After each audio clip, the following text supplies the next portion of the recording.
Welcome, ladies and gentlemen, to Wahconah Regional High School, the site of today's huge game. Berkshire County Championship is on the line to decide who goes to the Super Bowl. It will be Wahconah Regional High School and St. Joseph's High School. My name's Terence Carty, here for the broadcast of this game, and I'm joined by Bill Farrell, making his debut for Pittsfield Community Television. Bill, how are you today? Doing well, Terence. What a beautiful day. We got about 60 degrees, a little bit of an overcast going on, but I think we had a great day for some football here. And happy Thanksgiving to you, and happy Thanksgiving to everyone in our audience, as today is a holiday, and we have Thanksgiving football. 8th time these two teams have met, but nothing at stake quite like today. League championship in Berkshire County, Western Mass. This is going to be an incredible game. All right. Got a little bit of an uphill battle for St. Joe's today. Wahconah's kind of got them outsized, but St. Joe, I think, is going to give them a good game. Okay. The first development today is the fact that it's not really downpours or a very rainy forecast. It is actually quite warm here at game time. And both these teams have proved throughout the year they can play in the rain. They probably will not have to today, although the field should be soggy. All right, captains have met. Why don't you run down who our officials are for today there, Bill?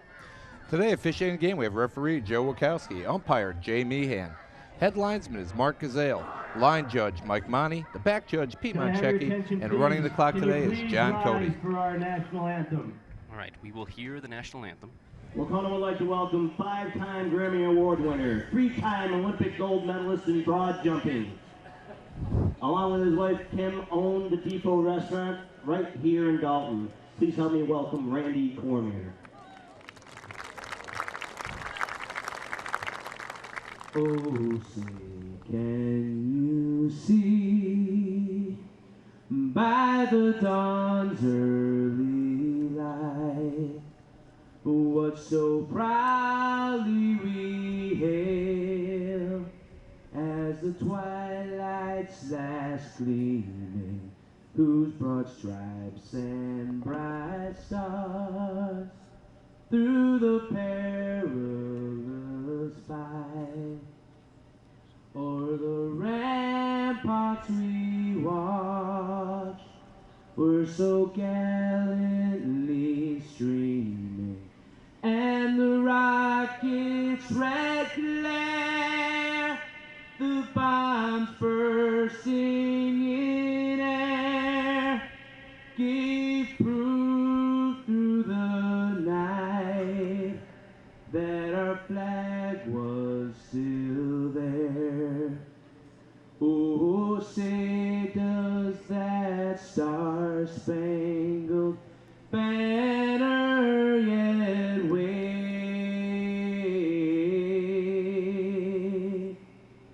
for the land of the free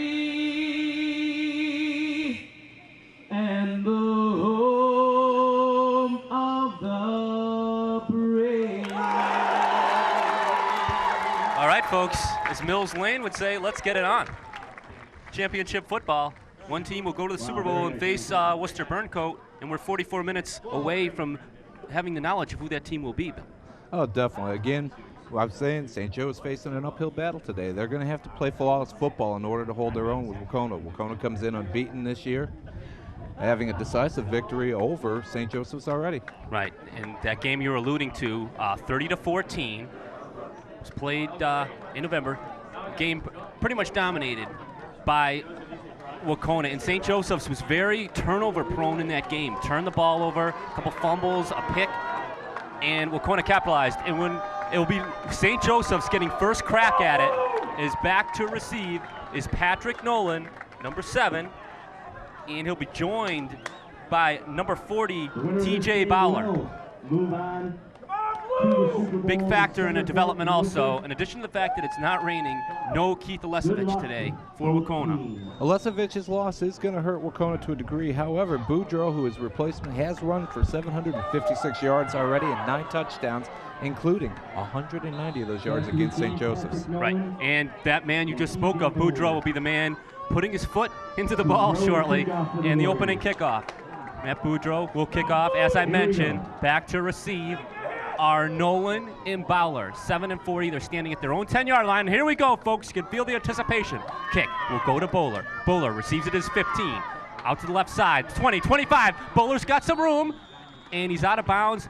Pretty good field position for St. Joseph's. They'll start at the 34. Definitely. This is what St. Joseph's going to need. They're going to need to play the flawless football. Getting up in the 30-yard line, starting in there, is going to be the key. They're going to have to start driving the ball right down the field, use their speed. The only problem that they're fighting against is the experience of Wahconah. All right, directing the St. Joseph's offense this morning will be Dempsey Quinn, a junior, number 12, the quarterback. In the backfield, we'll have Kyle Malloy at fullback, TJ Bowler, who just saw, received the kickoff, and the explosive one, Patrick Nolan, number 7. First play from scrimmage, folks. Here we go. And the give is to Bowler, and nothing there. The Wahconah defense throws him for a 2-yard loss. They strung him right out along the line there. He had nowhere to go. He kept looking for the hole, and the further out he went, the more blue shirts he found. Right, Wahconah defense up to the challenge early. Let's run down that St. Joseph's offensive line. Actually, the tight end is Devin Mackey. Wide receivers are Nick Bianchi and Brenda Burke. Keep an eye on number 34, Brandon Burke. And the offensive line, Mike Dan Luzin at left tackle, Andrew Benoit, Brian Culpa at center, Pat Bresnan 51, and Chris Cote is the right tackle, number 60. Second down, that was actually a loss of 4 for the Crusaders. Here come the Crusaders. Quinn scrambles, flushed out of the pocket, and he's thrown for a loss. A sack for Wahconah by Pat Bacon, the safety. Once again, they were trying out going to the right side. There was nothing there for the quarterback but blue shirts. Nobody downfield open for him to throw to. We're just 2 minutes old. If you're just joining us, this is the Berkshire County Championship game to decide who goes to the Super Bowl. Offsides, so a break for the Crusaders. And Bill, you made an observation as we were watching pregame warm-ups. You thought the Crusaders were a little tight. We're going to see the replay of that play. Here it is coming off again, the sack with nobody there for him to throw to. And again, looking back at the early part of this thing, the St. Joe team did look tight during the practice. Wahconah seemed very loose and ready to go today. Perhaps that penalty, how big of a break is it? Instead of what I think would have been 3rd and 20 or more, 2nd and 9, which is much more manageable for the Crusaders as we're under 10 minutes. Quinn. This time looks to his left. Got a man. It's Mackey, the tight end. Pass complete. Mackey's off to the races, to the 40. He's got one man to beat. It's Boudreaux inside the 30, 25, 20. Mackey's going to score. Touchdown for the Crusaders early. They strike first. Incredible play. He went to the left side this time. He got away from that right side where they had no success 2 times.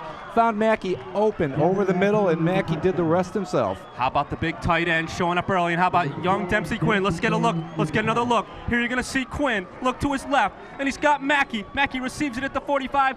One man had a chance at him. It's Boudreaux. Couldn't get the angle. Incredible run by Mackey. He got the ball, turned down the field, never looked back. So our first score comes with the game 2.5 minutes old. St. Joseph's, I don't think they're tight anymore, Bill. They just loosened up a whole lot with that touchdown. Now Quinn will hold, and Mackey, who just scored, will attempt the extra point. Unofficially 65 yards, I believe, on that touchdown pass and catch. We'll get the official word, perhaps even another look at it. And the extra point is through the uprights. It's good, and St. Joseph's, with 2.5 minutes in, strike first. Huge blow for St. Joseph's starting out like that. Anytime you draw first blood in a game of this magnitude, it definitely puts you at ease. It gets rid of that tightness. All right, once again, Mackey from Dempsey Quinn, the junior, and the tight end found him. He got loose in the secondary, and one man had a chance at him, and that man was Boudreaux. Boudreaux could not make the play. Some speed from the tight end, and that's a big element. If this is a strength versus speed game, which everyone is saying it is, we just saw the speed of St. Joseph's. Oh, definitely. St. Joseph's, again, they're going to have to rely on that speed, and they just showed it on that play. They had 2 very unsuccessful plays to the right side.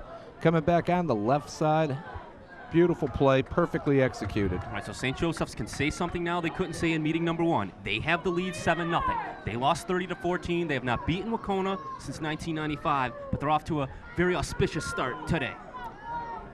Now back to receive will be Jake Brooks, number 40.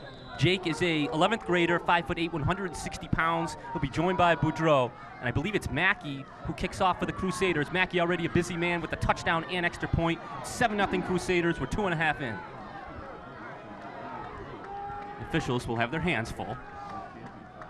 And St. Joseph's, in their last 3 games, have outscored their opponents by a combined 99-24. And Brooks will receive. Brooks to the 20, 25, 30, pokes his head in there, gets to about the 32. Good special teams from the Crusaders. Tied him right up at midfield, nowhere for him to go. Still a decent starting spot, though. Look about the 32-33 for Wahconah to start their offense. All right, and when Wahconah does come out on offense, it will be the junior Anthony Allegroni, who's picked it up this year at quarterback. Boudreaux, number 34, starts at halfback. Eric Guerin will substitute for Alesevich today at fullback. Nick Pearson's your tight end. Joel Bano at wide receiver, along with Andrew Simony, number 4. We'll get that offensive line after this play. 1st and 10 from the 32. Wahconah will try and respond. All right, 1st down and 10, and the first play for Wahconah is to Boudreaux. And Boudreaux gets about 2 to the right side. Crusaders strong on defense. St. Joe held up on the first play there, a couple yards for Boudreaux.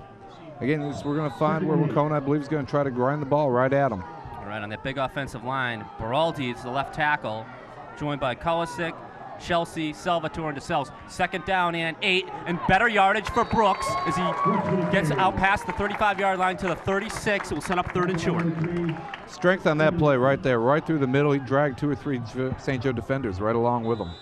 If you're just joining us, 8:46 to go in first quarter. It's Terence Carty, joined by Bill Farrell. And happy Thanksgiving once again to everyone. 3rd and short for the Warriors. 3 wide receivers set, double wide receivers to the left, 1 to the right. But it's a draw play to Boudreaux. He's close. I don't know. Here's your first prediction, Bill. First We're prediction? so good on our sports talk show at predictions. 1st down. You got enough? I think he's got enough.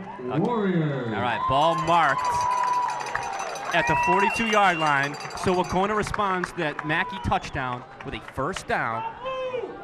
Just getting started here. Winner to play Worcester Burncoat in the Super Bowl. Remember, this is the playoff system. 1st year implemented. St. Joseph's got here by beating Lee. They're working Boudreaux early. This time on the left side. He's met, but he breaks the first tackle. Bianchi, number 22, had a shot at him, but he broke a tackle. Beautiful. He bounced right off Bianchi, rolled, came right out to midfield. Right, and at St. Joseph's defense, the men up front, Patrick Nolan, number 7, TJ Bowler, Chris Cote, Justin Andrews, 74. Oh, excuse me. For that St. Joseph's defense.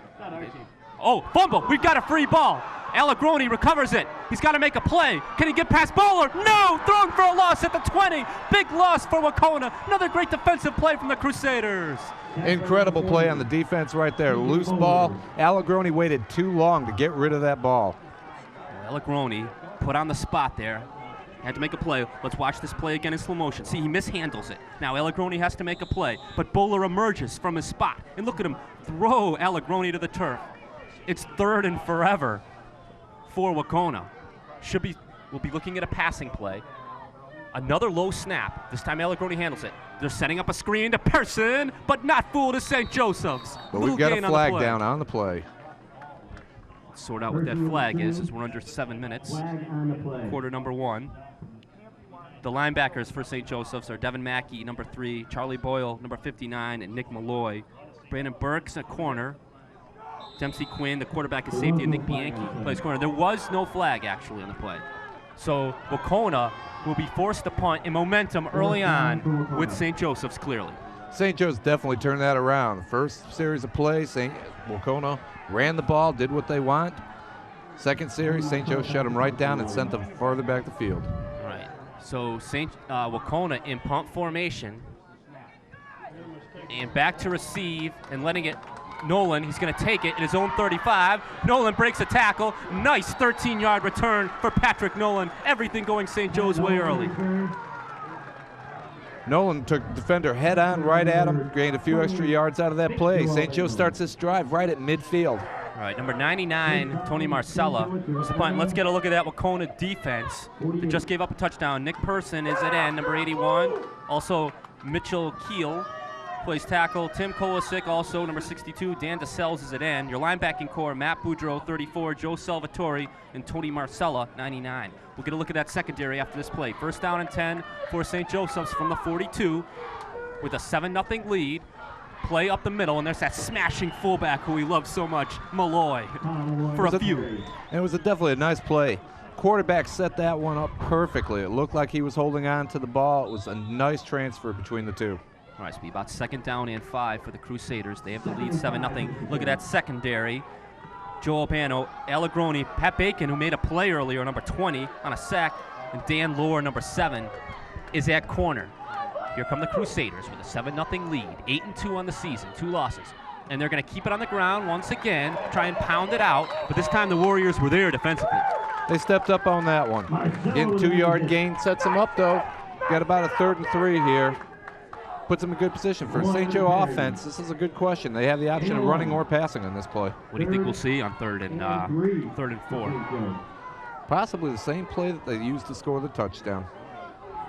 Let's see what transpires. 5:32 to go, quarter number 1. St. Joseph's trying to get to the Super Bowl for the first time since 1995. Also defeated Wahconah that year. It is a running play and first down yardage for TJ Bowler. Big hole on the left side. Bowler found it.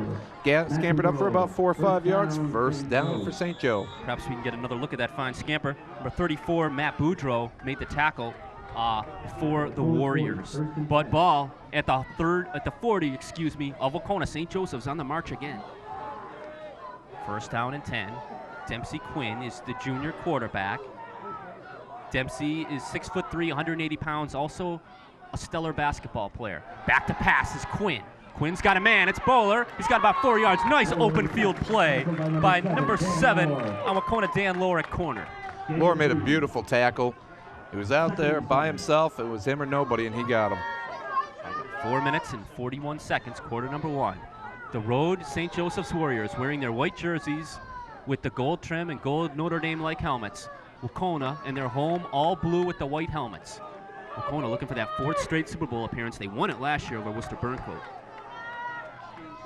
Second down and 7, facing Quinn and company. One wide out for St. Joseph's. That's Burke on the left side, but Burke is in motion, number 34. Keep an eye on Brandon, and that's who Quinn is looking for. But Burke can't get free. Quinn's going to have to make a play. He's got a few yards, and nice scramble by Dempsey. Not sure if he's got a first down, but he's close. Excellent scramble by Dempsey on that play. Nothing there. Was able to get out around side on the right side. Scampered up for about another 5-6 yards, first down. Ball marked at the Wahconah 38. And how about Quinn? You know he was looking for Brandon Burke on that play. We came to that realization when Burke went in motion. St. Joseph's with a 7-0 lead, the Crusaders. Looked a little tight in warm-ups, but they loosened up once Mackey took the ball and scampered 65 yards of real estate. Gave the Crusaders the early lead. Quinn appears to be an audible situation. Checks off. He's got 2 wide receivers. He's got Bullock, but it's a pitch instead to Bianchi. Bianchi's got good yardage. Bianchi inside the 10 of Wahconah. An audible by Quinn and a pitch to Bianchi for big yards. What a beautiful call. Beautiful run right around the end. Big hole for him to get through right down into the red zone now. Now let's see if St. Joe can put it into the end zone again. All right, ball. Let's take a look at that pitch once again. Now he audibled off. Bianchi, number 22. It's the right side of that offensive line. In a great block from number 60 on that St. Joseph's offensive line, Chris Cote. And I think that was a well-advised timeout for Wahconah. This thing's slipping away early. Definitely. St. Joe's has come out, and they're playing a game that it didn't look like they were going to actually play. After the loss they had received the first time to Wahconah, St. Joe's has dominated. Well, let's see what happens to Wahconah. Very crucial that they don't allow St. Joseph's to put points on here. It's already 7-0. St. Joseph's generally does not kick field goals, so we're probably looking at 4-down territory. Well, definitely. You get down here in games like this, you want to put the touchdown on the board. You don't want to come out of here with 3 points at all. Right, because games can change, and you don't want to. I've seen football games where a team has dominated the first quarter. You don't want to squander an opportunity or two. You want to get as many points as you can early. It's going to be first down and goal. The ball's on the 9 after the Bianchi carry. St. Joseph's representing Pittsfield, Massachusetts. They are our city champs, defeated Taconic and Pittsfield this year. The Pittsfield game was on Pittsfield Community Television, 53-8. Once again, an audible. A shift at the line for St. Joseph's. Little shift in formation. Gets us all puzzled as to what we'll see. Quinn, it looks like a passing play. He's got to beat Person to get to the outside. He does. Quinn's going to keep it himself to the 5. 4 knocked out of bounds by a Wahconah defender. Looked like 51 was there for Wahconah. Joe Salvatore, but still a pretty good gain and nice decision-making process by Quinn. Excellent. No receivers open. Quinn takes off on the left side. Finally had about 4 or 5 yards open on that. We're down to the 2-yard line. Right. Good yardage for Quinn. He scrambles for 7. Quinn is a passing quarterback that can scramble. He's a multifaceted quarterback. On 2nd down and goal, let's see what the Crusaders elect to do. Oh, and we could have a false start. This is probably going to back it up 5, Bill. False start against St. Joe. Well, again, this has come back into play earlier where we said St. Joe needs to play flawless football. You don't want to have them going backwards at this point. Once again, St. Joseph's arrived here because of a 34-6 defeat of Lee and that great Lee team, coached by Steve Consolati. They had to defeat Lee twice this year, actually, and the first time was a 12-10 game that went down to the wire. It's been a long time since Wahconah has lost on this field to a Berkshire County foe. And St. Joseph's, after being backed up 5, now face 2nd down and goal. How about the formation here from St. Joseph's? Got a couple wings, a lot of options here. Burke is in motion again, number 34, Brandon. But they're going to fake to Bowler. Once again, Quinn scrambles. Quinn makes a play. Touchdown! St. Joseph's on the board again. Brandon Burke making his presence felt. Beautiful play. The athleticism of Quinn is what made that play right there. A couple of blue shirts all over him. He finds a way to get away from him, gets the ball to Burke for the touchdown. So we're not even 8 minutes in, and the Crusaders have scored twice, and both times it's been touchdown passes. 7-yard TD there to Brandon Burke. Let's watch it again, folks. Now watch Quinn. He's going to roll to his left. You're going to notice that first. Here's Dempsey. Rolls to his left. Patience. Looks. Trying to find Burke. Now Burke, he just gets in. Here's our extra point attempted by Mackey. Trying to make this a 14-0 game. Mackey's kick is low and no good, wide to the right. First thing that's gone wrong for St. Joseph's pretty much all quarter. I think they'll live with that one. Yeah, the play again, going back to the touchdown. DeSales and Beraldi from Wahconah were all over Quinn. That was just amazing the way he was able to stay them off and get that pass into Burke. Boy, and this kid Quinn, only a junior. We're going to see him on the hard court once we convert from football to basketball, and the 6'3" height. Big first quarter, though, for Dempsey Quinn. Definitely. I mean, the way Quinn's going, we might as well send him down to the Dolphins. They need a quarterback this weekend. I like that. And once again, happy Thanksgiving to our audience. Terence Carty and Bill Farrell and the whole gang from Pittsfield Community Television. Now ravel those individuals off later. And a good crowd starting to formulate here. Definitely. This is great to see. I mean, you want to see the big crowds for any high school event, especially a championship event. Something like this is something that people will remember for a while. All right, it's going to be Mackey kicking off from his own 40. Boudreau and Brooks await at the 10. And a judge of Wahconah game is always how full does the hill get? That's always been my measuring stick. And it's starting to fill up. Maybe we get a shot of just because I think more folks are going to assemble in. It is Thanksgiving morning and it's early. All right, 13-0, a failed extra point. Let's see if that comes back to hunt. Short kick. Takes a bounce, stops on the soggy field. That's a free ball. Did Wahconah realize it? I think he overran it. That ball took a funny hop on him. Pretty good field position for the Warriors. Big drive for the Warriors, Bill, don't you think, right here? They got to respond down 13-0. Oh, definitely. I mean, they started out, as I said earlier, they had a good first series of plays, and then they ended up losing about 25 yards. It's going to be a long day for Wahconah if they cannot generate some offense. All right, like Quinn, Allegroni is a junior as well. He's 5'10", 165 pounds. The crowd's starting to get in for it, to get into it for Wahconah, beckoning their team to charge it up a little bit. And looks like in the shotgun now is Allegroni. Did we expect to see this today? 3 wide receiver set, double wide receiver formation to the left. Allegroni's going to keep it himself. Can he get to the outside? No! Not when Bianchi and Bowler come up from their secondary and linebacker position, respectively. Perfect play on the defense for St. Joe's. They stretched him right out along the left side. No hole for Bianchi, no gain. All right, there was a 3 wide receiver set there for Allegroni, but he elected to keep it on the ground himself. Tried to find that left corner. Tried to get outside, but the St. Joseph's defense wouldn't have it. It's 2nd down and 9. 2.5 to go, quarter number 1. Championship game, trip to the Super Bowl at stake. 13-0. Give us to Boudreau. Boudreau on a draw play. Has good yardage. Boudreau, best offensive play of the day yet for the Warriors. Big hole up the middle. Offensive line did a great job. He's going off to the left of center. Pickup of about 17 on the play for Boudreau. By far the best thing we've seen from the Warriors here early on. And that's that man you mentioned, Boudreau. Ball at the St. Joseph's 45. Wahconah trying to redirect momentum in this game, get it in their favor as we approach 2 minutes to go, quarter number 1. Shotgun Allegroni. Double tight end set. Another draw play to Boudreau. This time the Crusader defense is up to the task as he bounces off a few tacklers. And you know when there's contact, TJ Bowler is going to be in the area for the Crusaders. Definitely. Bowler's a great two-way player. We've already seen his exploits on offense.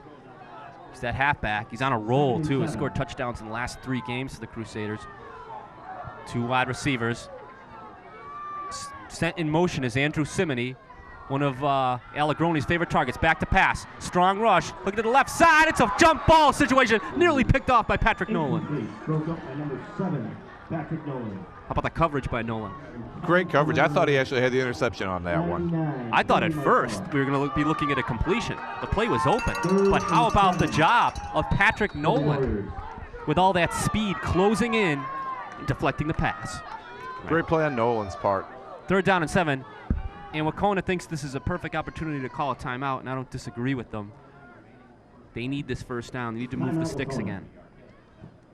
No, this is, we talked earlier, this is a huge drive for Wahconah. To have it stall out at midfield right now is just going to add to the St. Joe momentum. It's going to let them come out of that first quarter with a huge lead and the chance to add on in the second quarter. Okay, in 2001 and 2002, Wahconah went to a pair of Super Bowls and was defeated, but last year they got it right against Worcester Burncoat, who will be the opponent of one of these 2 teams. And so far, the road Crusaders in their white and gold making a statement. Crusaders are playing excellent football to start out this game. They're executing, they're playing their style of football, and they're holding Wahconah's in check. Right. Big 3rd down and 7, facing the Warriors. When we resume, we've got 1 minute, 29 seconds left, folks. Big play for the Warriors. Allegroni, who's been in the shotgun this drive, he's got 3 wide receivers of which to select from. Lohr, Simony. He's gonna keep it himself, try and string it outside, but there, Mackey defensively. But it was actually the man who makes this play is Dempsey Quinn, if we can get a replay. He's the guy who forces this play back to the middle. St. Joe's played that beautifully. It looked as though they were playing with a 5 or 6 defensive back setup. All of a sudden started blitzing guys. Wahconah had no chance to get that play off. All right, good crowd filing in. Tony Marcello out to punt for the Warriors. On a very nice, comfortable day for football. Unseasonably warm for late November. For end of November, this is beyond perfect weather. We may get a little bit of rain during the day here, but at 60 degrees, this is something that you kind of enjoy. We don't have many of these days left. Marcella stands on his 35, a shift in formation for the Warriors. Nolan back to receive at his own 20-yard line. Keep an eye on Patrick Nolan. It's a fake! Marcella, he's got a man! He's complete, but is it enough for the first down? That's the question. Short. He's short a couple of yards on that. He's short is the early word, and that is correct. Good idea, though. You like the fake with 29 seconds to go in the first quarter? You got to take a shot at it. Your offense is not working right now. Your defense has been struggling to hold St. Joe's. When all normal things fail, you've got to go for maybe some of the oddball plays. Eric Guerin was the recipient of that pass. Looks like the punter can throw a little bit. It was a good pass, solid pass, but St. Joe's read the play well, and they caught on real fast. Did the shift in formation give that away? I don't think it did. I think it just that St. Joe's didn't go running back. They might have been tipped off looking for a play on that. All right, Crusaders, good field position to start. Malloy pounds out. Oh. Look at him just take out the defensive player. Malloy with a blow-up. Incredible. It's our first real big collision of the day. You know things are not going well for your team when the offense is delivering a bigger hit than the defense. All right, 6 solid yards there for Malloy. I think he blew up Bacon. Or perhaps it was Albano, but a Wahconah player did come up from the secondary, and that's the completion of quarter number 1, folks. And all Crusaders in the first quarter. 2 touchdown passes for Quinn. First he found Mackey, 65 yards. Then Dempsey Quinn comes back, 7 yards to Burke. So far, all Crusaders. Crusaders are playing an excellent game. What a note to end on. The running back coming up and delivering a hit like that to end the quarter. Unless Wahconah turns it around, it could be a very long Thanksgiving day for the Warriors. All right. And as you alluded to, Malloy there just blew up the defender there for Wahconah. 2 touchdown passes for Dempsey Quinn. A rough start for the Crusaders on that initial drive, but they quickly recovered. So far, Quinn's athleticism has been what's dominating this game. First time really personally seeing Quinn, I'm very impressed. He's an incredible player both ways on the field. Yeah, just a junior. Comes up from his safety spot and makes plays also. And impeccable so far as the quarterback. He's playing very smart. He's been under pressure a few times. They've also seemed to find a weakness in Wahconah. When they've gone to the right, they have had very little success, but when they have made their move going to the left side of the field, they are having a great deal of success. It seems as though St. Joe's has done their scouting and found a weakness on the left side of the Wahconah defense. All right, first play of the second quarter. It's going to be 2nd down and 4 from the Crusaders at the 47 of Wahconah. Quinn is going to go right back to Bowler, and Bowler's got good yardage up the middle into the Wahconah secondary. Salvatore brings him down, and Bowler off the draw. Great blocking for Bowler, right up the middle. Again, a big hole for him to go through. I think at that point, maybe I could have even gotten about 4 or 5 yards out of it. That's debatable. As I mentioned, Wahconah, St. Joseph's, excuse me, they've won their last 3 games by a combined score of 99-24. Is anyone slowing down this juggernaut anytime soon? That is the question. All right, 1st down and 10. Pitch to Bowler this time. On the left side this time. And this time, Wahconah responds. Looked like Albano, number 28, with the play. Well, if you look back in history, Thanksgiving Day games have not been too kind to the Wahconah Warriors.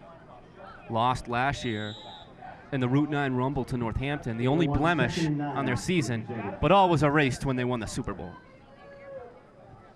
And speaking of Super Bowls, one of these 2 teams will be heading there. So we're 2 minutes into our second quarter. It's like St. Joseph's going to try and maybe grind it out a little bit, maybe use some clock here in the second quarter of action. Be a smart player. They're in the driver's seat right now. The longer they have the ball, the better off they're going to be. Quinn with the quick strike over to Nolan. What a great catch. Great hands by Nolan. Can he find the outside? No. Number 4 comes up on a secondary, and we've got a flag. And I was just about to mention Andrew Simony on the tackle. It's been a relatively penalty-free game, and then there we go. You brought the jinx out. I'm Hard to sorry. say. That position of the field very well could be holding. How about the catch there from Nolan? That wasn't exactly a picture-perfect pass. No, high pass to him, beautiful. Over-the-shoulder catch, showed great hands bringing that ball in. But it's all for naught, I believe. Yeah, we're going to get holding on the Crusaders. It's going to back them up 10, and what a break for the Warriors. Rather than 3rd and 2, it's going to be 2nd down, and looks to be about 20 for the Crusaders. Ball on the 46. We're still in Wahconah territory as the clock ticks, 9:33 until halftime. 13-0 Crusaders. A little shift in formation. 4 wide receivers, should be a passing play. Let's see what Quinn elects to do. Low snap, but Dempsey handles it. Dempsey gets outside, avoids the rush. Dempsey looking, and wisely saw nothing was there, so just takes a little journey out of bounds. Definitely get nothing there, and if you watch the play, it went to the right side again. The majority of the plays that St. Joe's has run off to the right side they've had little success with. I'd like to mention that St. Joseph's is under the direction of Gary Bianchi, the coach. He's done a fine job this year. St. Joseph's a 1-win team as recently as 2000. Definitely not a one-win team anymore. And Gary Campbell does. You can't say enough about him for Wahconah as their head coach. 3 Berkshire County championships speaks for itself. Oh, look now, we've got the timeout out on the field. I believe St. Joe's took a timeout now. This is a very crucial series of plays right now. Yeah, fans continue to file in. I like the idea, Dempsey. You're up 13-0. You're moving the ball. No need to force a pass. He saw nothing was there. And sometimes the sidelines can be a very inviting place. Oh, definitely. I mean, that's a mark of a good quarterback. He realized he didn't have a play. Take the time, see that, get out of bounds. Don't do anything that's going to hurt your team. Right. Playoff system gives St. Joseph's a second crack at Wahconah. They lost in the regular season when these 2 teams met. And it was primarily the ground game of Boudreau and Alesevich in that one. So a little wind comes through the booth. Let's see if that breeze becomes a factor. 3rd down and long for the Crusaders. It's going to be a passing play. Quinn set it up. Quinn's looking downfield. Got a man. Picked off. Interception. And picked off by number 8 for the Warriors in the secondary. That's Anthony Allegroni, the quarterback. We do have a flag down on the play, but it's in the area where I believe it might be a holding call on St. Joe. Which Will be leads us to, holding on the Warriors. Big break for the Crusaders. How big is that? Instead of getting the ball at their own 25, now St. Joe's, I believe that's an automatic first down, am I right? Oh, definitely. What a momentum killer that is on all aspects. Wahconah gets the ball back, stops the drive. I mean, I was going to say, the interception wasn't that bad. It's about as good as a punt because it was going to be 4th and long anyway. You know, that's the type of pick you'll take. That gives St. Joe an automatic first down. The picks you hate are those ones where the corner comes up and gets it with his momentum leading towards the end zone. But still, that is a huge break for St. Joseph's. It keeps the drive alive for St. Joe. They're going to eat some more clock right now, and again, it keeps the ball out of the Wahconah offense's hand. Speaking of the clock, it shows 9:05 in quarter number 2. It's 13-0 Crusaders. They have the ball at the 38, and the give is to Malloy. And every time Malloy gets it, he punishes. And Salvatore, the heart and soul of that Wahconah defense, steps up. Play the ball! He came up to the line, and he met him and about 5 other of his friends. Very crucial now that Wahconah defense show their mettle here and make a play. They can ill afford to give the Crusaders more points. It's gonna be 2nd down and 9, 1 yard on that carry for Malloy, the punishing fullback. They're gonna go no, it's gonna be a play action pass. Quinn again darting and dodging and throws. Pass is complete to TJ Bowler, number 40. Beautiful pass, beautiful reception by Bowler. Again, success on the left side of the Wahconah defense. Boy, is Quinn showing some composure today. As he's scrambling out there, you watch him. He seems very composed as he's going out on those runs. And with that height, you can see over the defense. And he throws a good ball. He's got 8:22. The ball is marked at, I believe, the 28 of Wahconah. It's 1st down and 10. We got 8:22 till halftime. Terence Carty and Bill Farrell bringing you this Berkshire County Championship game. It's been all Crusaders early. Malloy to the right side, and Wahconah, a gang tackles him. And it's a host of defenders led by Marcella, number 99, in on the play. But again, St. Joseph's killing a little clock here. When you get that quick burst, you want to shorten the game a little bit. They're doing that. We're under 8 minutes to go till halftime. And basically in control right now. St. Joseph's got everything going its way. They've had the one break on the interception with the holding call that went their way. The big play to start the game to Mackey. So far, St. Joe's is looking very good in this game. Okay, ball inside the 25, and this play won't get off. Blown dead by the officials and probably looking at an illegal procedure, and that's exactly what Mr. Witowski informs us. That's going to be 5 yards, so rather than 2nd and 5, it's going to be 2nd and 10. Warriors need a stop. If you're just joining us, this is the Berkshire County Championship. We're approaching midway of the 2nd quarter. It's 13-0 St. Joseph. St. Joe in their white with gold trim. Wahconah in their all blue with white helmets. Quinn again goes out, and this time Wahconah. And it's Marcella with a nice play on the end, number 99 for Wahconah. Beautiful play. Marcella did not fall for the pitch on that. Quinn turned the corner, and Marcella was waiting right for him. Okay, what do you suspect that we'll see here on 3rd and long from the Crusaders? Think they'll go right back to the air? Maybe a little Brandon Burke action here? I would think that they're going to probably do that. If they've been where they've been going, we should be looking for a pass somewhere on the left side of the field. Okay, under 7 minutes to go. That offensive line for St. Joseph's, how big have they been here early? 6:44, clock running. We're at Wahconah High School this morning. Quinn back to pass, takes his time, finds Nolan in the flat. Nolan dodging and darting his way. He appears to have 1st down yardage. Pat Nolan made that play happen. That was all Nolan on that. He was stopped about 5 yards short of the 1st down, did a spin, took a hit, and kept on going. How about the shiftiness of number 7 on that one? We're going to get another look, folks. As you'll see, Quinn makes a quick play out in the flat. He's going to find Nolan, but watch the athleticism of number 7, also a basketball player. 1, 2, 3, 4. 4 or 5 different Wahconah defenders trying to stop him. And finally, Guerin was able to wrestle him to the turf along with some of his mates. Eric Guerin, 44. And they'll go right to Malloy, and why not? Malloy, it's 3 solid ones. Pat Bacon, number 20, on the stop, but a few yards. And number 7, Nolan, he's 5'11". He's a senior and a captain. We have a development here, as you can see by the flag. Strong winds all of a sudden here. I'll take wind over rain any day. Oh, definitely. Right now, and actually the wind is at the back of St. Joe's. Yeah, I was going to say, isn't everything just going the Crusaders' way here early? Malloy up the middle, tough yardage. Is Malloy going to score? 1 man to beat? No indication yet that it's a score. I think we're looking at 1st and goal. It was Bacon or Allegroni again defensively. Boy, and poor Bob Shade. The wind just knocked coffee all over his stat sheet. That's terrible. That is just... Bob Shade, of course, doing the game for WBRK. We'll remind Bob that in the booth, anything can happen when it's a championship game. 1st down and goal for the Crusaders. Another great run from Malloy. All right, give is to TJ Bowler. Runs into the heart of that Wahconah defense. Guys, no more sunflower seeds down here, thank you. And when I mention the heart of that Wahconah defense, of course, that's in reference to Salvatore. And also Tim Kolachik has been playing well also up front.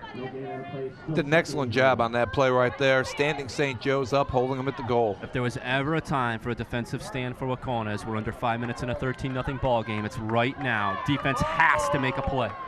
2nd down and goal. They're going to keep it with Malloy, and Malloy, why not? He did the punishing work. Is he in for 6? No indication yet. Looks like he's down to about the 1 yard line, Terence. All right, 1 yard line. It looks like they're trying to get it in with Malloy, and why not? He set up most of this drive.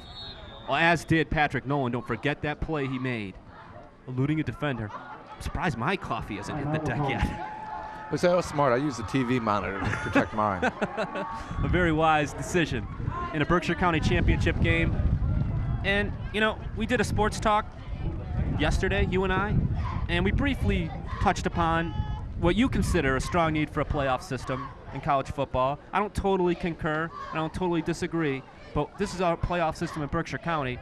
What do you think? In a previous year, this game would happen. It would just be Wahconah going to the Super Bowl by virtue of dominating the regular season.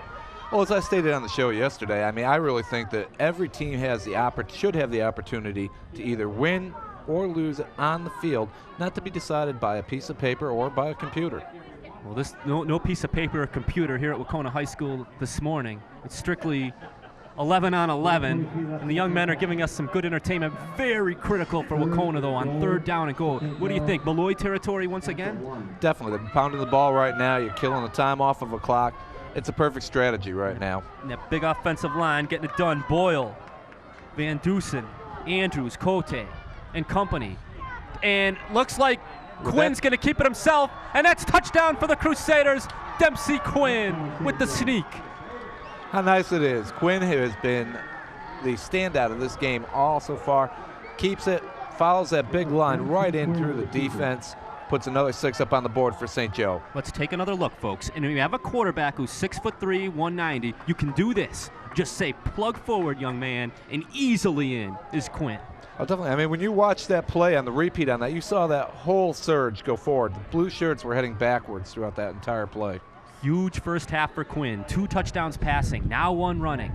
Mackey will try and convert on the extra point. He's 1 out of 2 today. Missed the second, but it's a fake. Quinn, he's going to run a little option play. He's got Mackey to work with, pitches to him, but Albano will not allow. And back on this side of the field, we do have a flag down. Looks like a motion penalty against St. Joe's, which is going to be declined. So it nullifies.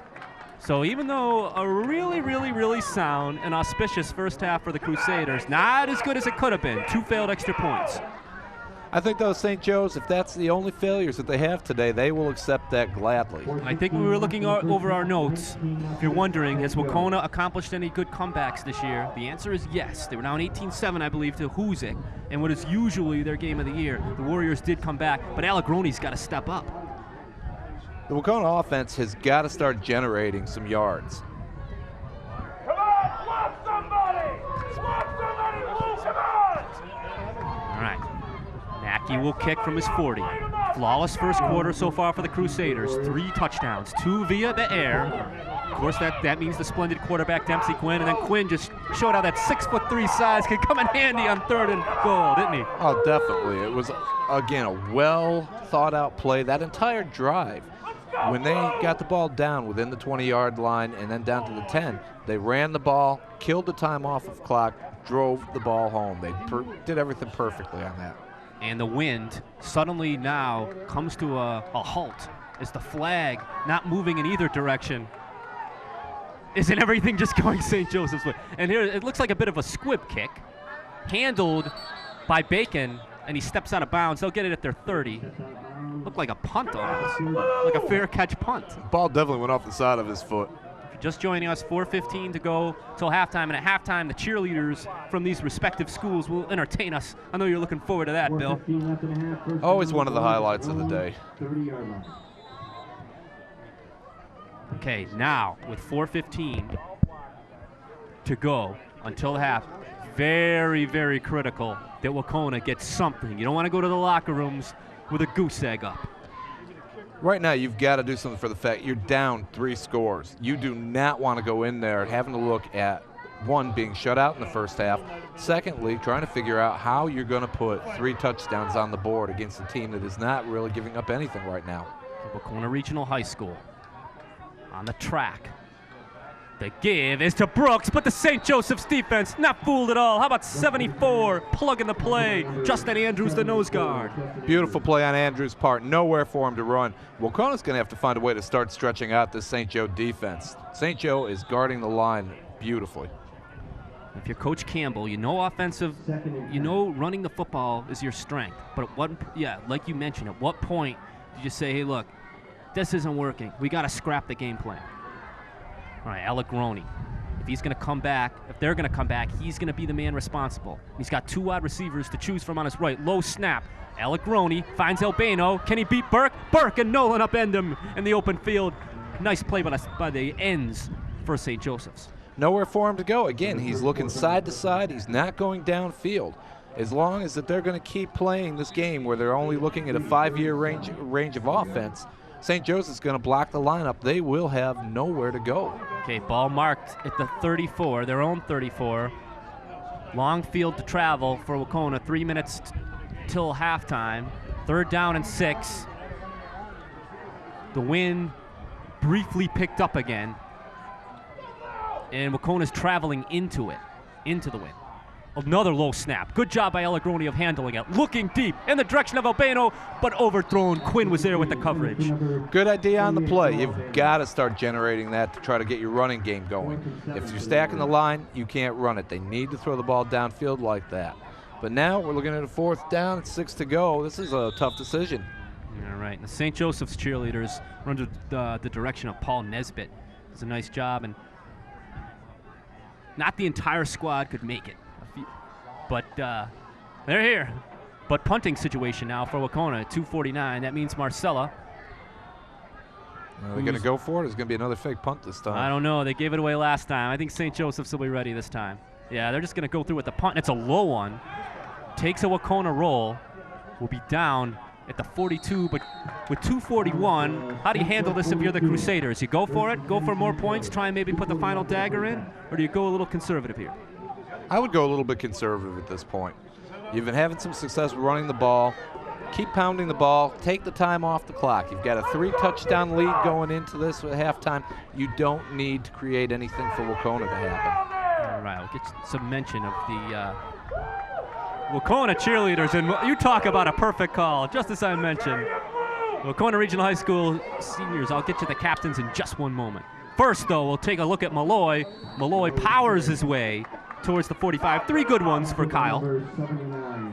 That's what they're going to have to keep doing right here. And again, pound the ball up there, eat the time off the clock. Wahconah can't put points on the board if they don't have the ball. Get the impression we're going to see a lot of Kyle Malloy with a 19-0 lead? I think that as long as the game continues in this manner, the second half is probably going to be the Kyle Malloy show. All right, Carrie Harnett is the senior captain, and also Megan Hamilton, Meredith Shepard, and Kendra Keith. We'll be watching them on display. And, well, about 2 minutes or so, Bill. First, though, 2nd and long for the Crusaders. It's T.J. Bowler. Look at 2 hands on the football as he gets near a 1st down. Crusaders know they can ill afford to put the ball on the turf with 19-0 and everything going their way. Beautiful ball control offense right now. 2 runs. You've got about 8 yards off of the play so far. Big 3rd down play coming right now. Okay. 19-0 Crusaders. Just shy of midfield. Minute 39. 3rd down and 1. And they're going to go with Malloy. Ooh, very close. He is stuck in the hole. Looked like Person made a play. Nick Person, number 81. And Nick, we had Wahconah previously, and Nick had this big old cast on his right hand. Looks like he's still got a little action there. It's not the club that he had earlier. He's definitely got some protection on that. But again, here's St. Joe, 1st down, running the ball. We're down now to just about 1 minute to play. It looks like St. Joe's is probably just going to run out the clock right here. Well, St. Joe's being very deliberate here. A little over a minute to go. We've seen nothing but excellent sportsmanship in this game early. No late hits that we've had on some of our other telecasts. No personal fouls. Pretty much, for the most part, what have we had? Maybe 3 penalties? 4? I think we had 3 penalties. I mean, it's been a very crisp, well-played game. Neither team has made any tremendous mistakes on this. But the one penalty was a rather big one. The penalty was huge. Wiped out an interception. There's been 2 huge plays on Wahconah's part that have hurt them. We've had that play right there with the interception that was nullified. Also on their first series of plays, the fumble where they lost about 20 yards to set up St. Joe for their 2nd touchdown. All right, 1 minute, 8 seconds. Bill Farrell, Terence Carty here. We're at Wahconah Regional High School. Super Bowl is on the line. So far, the Crusaders have had their way. Quinn looked deep, but there was nothing there, so he scrambles outside. Can he beat Marsala? Yes, he can! Oh, and Dempsey feels badly that he stepped out of bounds because he may have had 6. That was close. He was close to going all the way, and he did not go out of bounds by much on that play. But hard to really find fault with Dempsey as he got the ball to the Wahconah 42. Having the splendid first half that he's had. Responsible for 3 scores. Going into Warrior territory right there again. Quinn is just... Hey, we're going to get another look, Bill. You can see it again. So he was looking deep. Here he comes. He's got a couple of guys right on him, but he gets around him right there. He just goes out of bounds, and you could see it. He knew he had something bigger. Dan DeSells was in hot pursuit for Wahconah number 56. As this time, we're going to see Patrick Nolan. We got flags on the play, but Nolan not going down without a fight. Nearly had his jersey taken off. Tremendous fight on Nolan's part. However, I think we're going to see a holding call on this one. And you are correct, Mr. Guru. That'll back it up 10 from the spot of the foul. And now maybe St. Joseph's just goes a little conservative with 2nd and long. You don't want Quinn doing something wrong when you're nursing a 19-point lead. Well, definitely. I mean, again, with the fact of the first half that Quinn has had, don't do anything to put him in a position to fail. And that offensive line, how big have they been for St. Joseph's? They've won the battle in the trenches today, thus far. But we still got another 22 minutes plus of football to go, and I'm not counting out these Warriors, the 3-time champions, and when they play, they bring pride to the table. They're an experienced ball club, and that experience is going to have to come out in the 2nd half if they want to compete. All right, 27 seconds, then we'll go to the locker rooms. We'll see the cheerleaders. Then Bill and I will be back with the rest of the gang to bring you that 2nd half. Oh, they're not going conservative. Quinn looking for his man, who's looking in the direction of number 34, Brandon Burke, but pass was a little too high for Brandon. I'm surprised they went for it, but again, we've got another flag down over on the far side of the field. All right, let's see what we Looks got. like another holding or possibly a motion call. Brandon Burke. You know, that the first time these 2 teams encountered one another, not a whole lot of bright spots for the Crusaders. It was all Wahconah. And the one bright spot was really Brandon Burke. He made about 3, just Steve Largent-like catches. Definitely play on that with the penalty. That was declined by Wahconah. All right, that brings up 3rd and 12. We got 16 ticks till the gentlemen take a little break in the action. We'll take a break also with them. Happy Thanksgiving once again. If you're just watching, 19-0. The Crusaders. And the Crusaders like the camera. You know, 53-8 over Pittsfield when we put them on the air. Fans implored us to put this game on the air, and now they're up 19-0. St. Joe's, they are playing an exceptional game so far. They have not made the mistakes. They are exercising their strengths. And I said they have found a weakness on the left side of the Wahconah defense that they've exploited very well throughout this game. What kind of adjustments, if you're Gary Campbell, are we looking at during intermission? Wahconah's going to have to find a way to stretch out that St. Joe defense. Right now, Wahconah's offense has consisted of plays basically around the 4 to 5 yard range, with the exception of that last long pass that they had tried. St. Joe's has done a wonderful job stacking and stretching the line. Wahconah needs to get some room to operate, and if they continue with the same offensive scheme that they're doing right now, they're bound for a long day of frustration. And if you're just a casual fan and you've seen Wahconah maybe once or twice and you're saying, whatever happened to that Keith Alesevich kid? He's out. He suffered a knee injury in that Taconic game, which was a close call for the Warriors. All right, 3rd down and long. Quinn's going to roll to his right. Dempsey's got 2. Dempsey's got 4. Dempsey's got about 6. And that should probably conclude our first half. And Bill, as we go to the locker rooms, it's been pretty much all St. Joseph's in the first half of action. They'll go to the locker rooms with a 19-0 lead. St. Joseph has dominated this game in every aspect. Their defense has held Wahconah in place. The offense, the quarterback has just been marvelous with everything that he has done. He has made plays where they haven't been, and the biggest part about it is that he has known when to eat the ball. He hasn't done anything to hurt his club. Okay, folks, a little balmy, but no rain so far. Hopefully no rain in the second half. We're going to take a break, let the young ladies with the pom-poms take over. It's 19-0 Crusaders, second half on the way.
Let's go.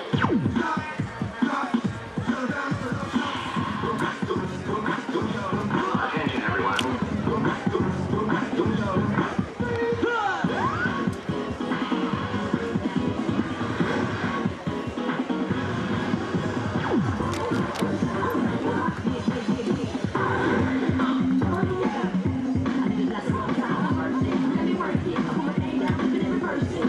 Oh, this is so fabulous.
do a recap of the first half.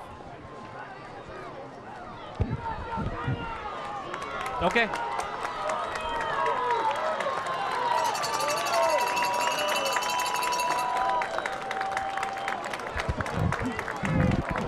Welcome back, ladies and gentlemen. It's Bill Farrell and myself, Terence Carty. We're here on Thanksgiving Day. Happy Thanksgiving to everyone in our audience.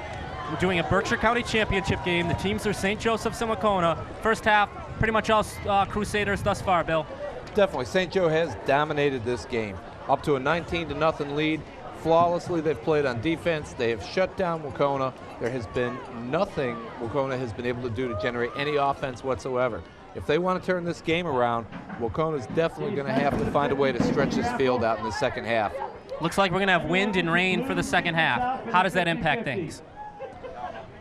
Well, what it's going to do, it's going to end up, the ball's going to get slippery.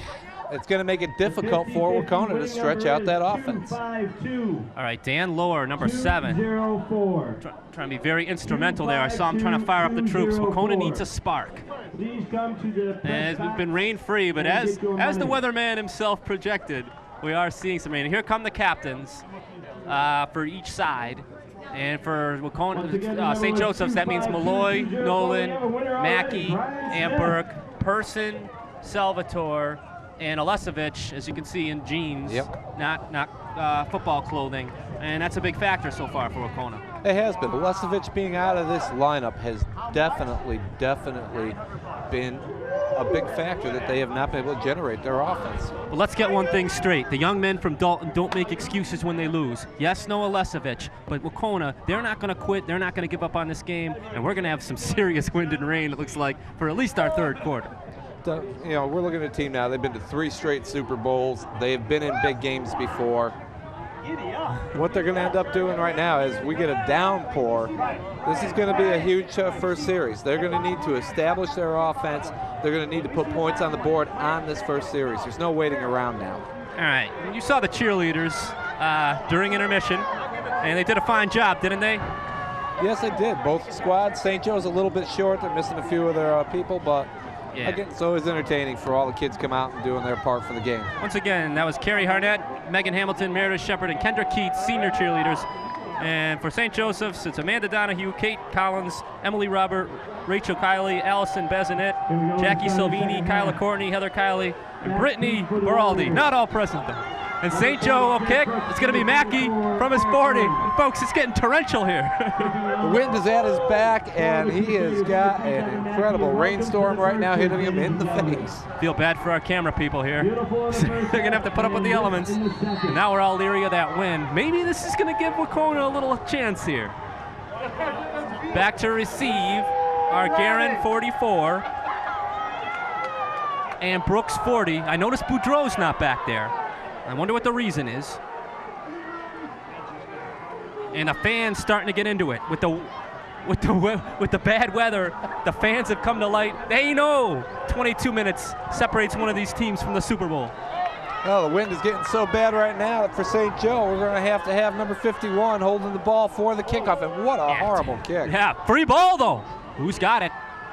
Uh-oh, this is going to be one of those judgment calls. St. Joseph's may have it. They claim they do. What did the referees say, though? There's a lot that goes St. Joseph's football, it appears. Folks, the Crusaders get it to start the second half. What a horrible break for Wahconah. You come out, you get all planned up for the second half. A horrible kick. Looks like you're going to start with great field position, and you fumble the ball to give St. Joe. You've got the ball starting now in the Wahconah territory. All right, first play of the scene. Mitchell Keel, number 61, had a good crack at the ball, but slippery and wet, the football got away. Not sure who made the recovery, but for the Crusaders, hey, they were tight to start. They want this game, St. Joseph. They wanted that fumble more, it appeared. All right, first play of the second half, and what a defensive play! Wahconah gets started early. That's Boudreau taking down Bowler in the backfield. Huge play. Got right through the line, caught him in the backfield, and dragged him down. All right, maybe Wahconah now. It's going to be that defense that's going to step up. It's going to be somebody. If you're just joining us, Bill Farrell, Terence Carty, and the gang. 2nd and 10 for St. Joe. From Pittsfield Community Television. Berkshire County Championship game, first minute of the second half, 19-0. Crusaders dominated the first half. 2 touchdown passes for Dempsey Quinn and a 1-yard touchdown plunge for Dempsey Quinn in that first half. That's Quinn, number 12. You're looking at him. And they're going to go on the ground, and they're going to go to Patrick Nolan. Once again, Boudreau defensively. Looks like Boudreau's trying to spark this Wahconah defense. Definitely, he's got to step up. This is the point in the game where the experienced players, they are going to step up and make the big plays. It'll be 3rd down and roughly, let's call it 5 for the Crusaders. If they want to move those chains to start the second half, so we got to look at Patrick Nolan there. Made a couple nice plays in that first half. Big play, big stop for Wahconah right here. Big offensive line. Kolpo, Benoit, Van Duzen, Bresnahan, and Cote have played flawlessly so far for the Crusaders. They're going to keep it with Malloy. Malloy's got big yardage on that left side. Tripped up by Lower, but a big gain for Kyle Malloy. Again, Wahconah had the chance to stop him, get the ball back. St. Joe comes up with the big play, big hole. Again, it's to the left side. They are exploiting that left side of the Wahconah defense. We're going to get another look at it, Bill. Excuse me. About to pick up a 13, I believe, and it's the left side of that offensive line, as you've alluded to. And you can see Lohr with a nice job of tripping him up. He doesn't get him by the feet. He's in for 6. All right, good observation. And we're approaching 9 minutes, just getting started in the second half. A lot of folks I noticed in the press box as rough and rumble. And want to know another thing? And I don't know what Coach Bianchi did during the week. The first time these two teams met, all kinds of turnovers for St. Joseph's. Today, no turnovers, although nearly one. They got the break on the penalty with the holding call back in the first half. As I had stated earlier, for St. Joe to overcome, they were going to have to play flawless football. Up to this point in the third quarter, they have done just that. All right, after a misty, balmy first half, now it's just flat out raining cats and dogs. And many of the fans take cover in this booth, and I've noticed this press box is filled up also. Everyone trying to stay out of the rain. And there it is. Wow, fake. And he's got a man. Oh, Allegroni with a shot on Mackey, but Mackey holds on to the football. What a grab considering the conditions. Great concentration on Mackey's part. Got the ball to hit at the same time, hung on to the ball. Incredible play by Mackey. All right, first down reception. You know, looking at that, I thought Allegroni had gotten there at the right specific time to make a breakup, but Mackey with the concentration. Nice. Ball on the 22, St. Joseph's moving once again. It's Malloy with a dirty jersey, and he's met by number 7, Lohr. Number 99 was in there as well, that's Marcella. Not much happening that time on the left side, but again, you're eating time off the clock. Yeah, tick, tick, tick, tick, tick. We're approaching 7.5 to go, third quarter of action. St. Joseph's in control, leading 19-0, and they're just working big old Malloy with that filthy jersey. Oh, it's getting to the point right now that the clock is becoming the biggest enemy for the Wahconah Warriors in this game. They're running out of time. They need a minimum of 3 scores as it stands right now. The more time that goes off the clock that St. Joe has the ball, the less chance of getting those scores. They got to get that pigskin as well. Ball at the 19. TJ Bowler searching for yardage. Bowler with a nice carry. This time over the right side for about 6. Finally, a little bit of success over on that right side. He found a nice hole, got it right through it, put the yards he needed in. And for Patrick Nolan and Kyle Malloy and Brandon Burke, some of the skill position guys, seniors, but Bowler, we'll be seeing him next year on our telecast as well, as is the case with Quinn. Provided he can stay injury-free, of course, as we're under 7 minutes now, third quarter. Rain pelting the field, soggy conditions, and they keep it up with Malloy up the middle for some tough yardage, some tough sledding. Number 62 is there for Wahconah, Kolosik. Malloy right now is just the guy's the horse. They're going to get on his back and ride him through this whole deal. We're down right now to a little bit under 7 minutes to play. Every play like that is going to take a good 30 seconds off the clock and just help out St. Joe's. Ball inside, the Warrior 10. Boy, do the folks in blue need a stop here. Can ill afford to let the Crusaders make this 25+.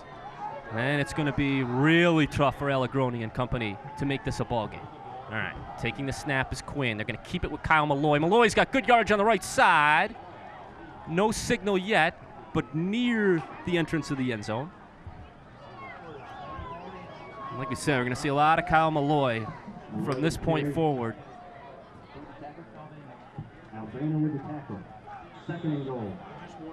Joe Albano came up from his position to get Malloy to the ground. St. Joseph's perhaps looking at a dagger here. trying to solidify this lead. The ball is at the 4-yard line right now for the Crusaders. They're going to keep it with Malloy. Once again, the right side, but the Wahconah defense stands tough. Looked like Salvatore was in the middle of things, along with Person and Boudreau. Wahconah cannot let St. Joe get into the end zone at this time. If they do, the game is all but over. All right, you heard it from the source. As we approach 5 minutes to go, 19-0 if you're just joining us. 3rd down and goal for the Crusaders. Crusaders looking for perhaps what Bill Farrell has just called the exclamation point. But the Warriors on defense may have other ideas. Quinn the junior, upset looking, and it appears to be 6. Maybe that is the exclamation point. Who knows? But the Crusaders are in complete control now. And another touchdown, and it appeared to be Patrick Nolan. But we need confirmation on the replay with who the individual was. I think it was Nolan in for the Crusaders from 4 yards out. I do think it was Nolan also on that. That is the death knell for Wahconah. Got so used to calling the number of Malloy, we finally didn't see him get it. Now we'll take a look on the replay, folks. I think it's number 7 who the Crusaders are going to give it to. And yes, it is. There he is. Patrick Nolan goes inside and scores. So now Nolan's got it. They'll go for 2 points. Looks like they went right back. This time denied. 2-point conversion not in the works. Wahconah's done a good job of stopping those plays. That's been the only downfall for St. Joe's today. They have been able to convert after their touchdowns. Everything else that St. Joe's has done, they have done well. Okay, let's recap our scoring for the people who just joined us. Initially, really the play as the rain is halting, by the way. 65-yard reception to Devin Mackey kind of got things started. Then, just to prove how hot he is, Dempsey Quinn goes back to the air, waits and waits and waits, finds Burke. That makes it 13-0. Then Dempsey Quinn on a 1-yard plunge, that made it 19-0 St. Joseph's. And most recently, Patrick Nolan in from 4 yards out. And that's how we get 25-0, my friend. St. Joe's is just clicking. They're having everything go right for them. They're not making mistakes. To start out the second half, again, everything is falling their way. You have a poor kickoff that gets fumbled. You recover in Wahconah territory. St. Joe's couldn't script this out better if they'd wanted to. Okay, the rain has slowed down for the moment. A little more than a drizzle. Moments ago, it was coming down hard on both spectators and players. Up by 25, better kick this time. Fielded by a Wahconah Warrior, number 3, that's Joe Mosey. But in high school football, once the knee hits, you're down. And it was a smart play. I mean, you've got slick conditions right now on that, a short end-over-end kick. He's not going to take it back far. Make sure you've got the ball. All right, it'll be practically a full field for the Warriors to travel. Going to have to go 70 yards here, but they need points, and they need points in a hurry. They're down 25 with a 1.25 to go. In the backfield, joining Alec Roney is Boudreau, but I'm not sure if we'll see him. Looking for number 7, Dan Lauren. There we go. That's what we're going to need to see from the Warriors. Chain moving passes. Nice crossing pattern by Lore. Beautiful play, beautiful pass all around. Again, that is what they need to do. They need to get the ball downfield. The side to side is not going to help them score the points. And Brandon Burke upset with himself. St. Joseph's, they don't believe in prevent defense. Look at Alec Roney. Look at the little crossing pattern to Lore. All right, 1st down and 10 for the Warriors. Ball at the 42. That was a pickup of 12. 4:41, 3rd quarter of action, 25-0. All Crusaders early. Alec Roney looking on that left side. No, he takes quite a pop from Bianchi, number 22. Bianchi with a tackle. Ill-conceived play. Nobody out further down on the left side for him to throw to. That was a bare naked bootleg for him. And if you happen to be Worcester Burncoat, a little caution about getting into the St. Joseph secondary. These kids hit. These kids bring it. Quinn, Bianchi, Burke on the corner. They don't tackle like Deion Sanders. Right. Very athletic group back there. Right, 4 minutes. Alec Roney and company. Ball on the turf. It appears as though Bresnahan has it for St. Joseph. Perhaps it's Charlie Boyle. Again, everything continues. St. Joe's way. The perfection of that, the ball comes out as it lands right there in Bresnahan's hand. Didn't have to move for it. It came right to him. All right, let's see who the gentleman was. It was either 56 or 59. Pounces on it. For the Crusaders. Don't want to give credit to the wrong individual. And that appears to be 56, and that's a clean jersey. So the recovery was actually And thank God for our replay guys. Shane Snyder. Incredible play for Shane. Ball was right there. He didn't even have to move for it to come to him. All right, I jumped the gun a little bit there with Charlie Boyle. Snyder's a junior as the Crusaders take over at the Warrior 40. There he is, Malloy, earning his keep, pounding Boudreau and Lawyer in the secondary. Kind of reminds me of the look and the steel of Mike Allstott. Just that big back, get on him and ride him. I'll tell you what, good call. As we got 3.5 to go in the third quarter, 25-0 St. Joseph's just joining us. I'm sure we'll all be preparing for a little feast later. A little turkey, some stuffing, some yams. Oh, definitely, definitely. I think it's going to be a little bit better tasting for the St. Joe Crusaders with the way they're going today. Yeah, hard to debate that. And up the middle, Malloy really showing his strength. Malloy all the way down to the 20. Huge open hole for Malloy. Everything is just clicking for St. Joe right now. 16 more yards for Malloy. I'd like to know what his yard total is. He's got to be around 100 yards, if not over. It's got to be very close. I mean, he's had some big runs along with the pounding runs to keep the time off the clock. Speaking of that clock, a little more than 3 to go. 4 touchdowns today from the Crusaders. 4 different individuals finding the end zone. There's a nice play from Wahconah, but that Malloy just brushes off the first tackler. A good hit, but he bounces right off it. Meets a few more Wahconah defenders. Doesn't gain anything in the yard, but does eat up time on the clock. Salvatore on defense, along with DeSales. I don't know who made that initial hit. Someone came flying in for the Warriors, but Malloy just unfazed by the first tackler.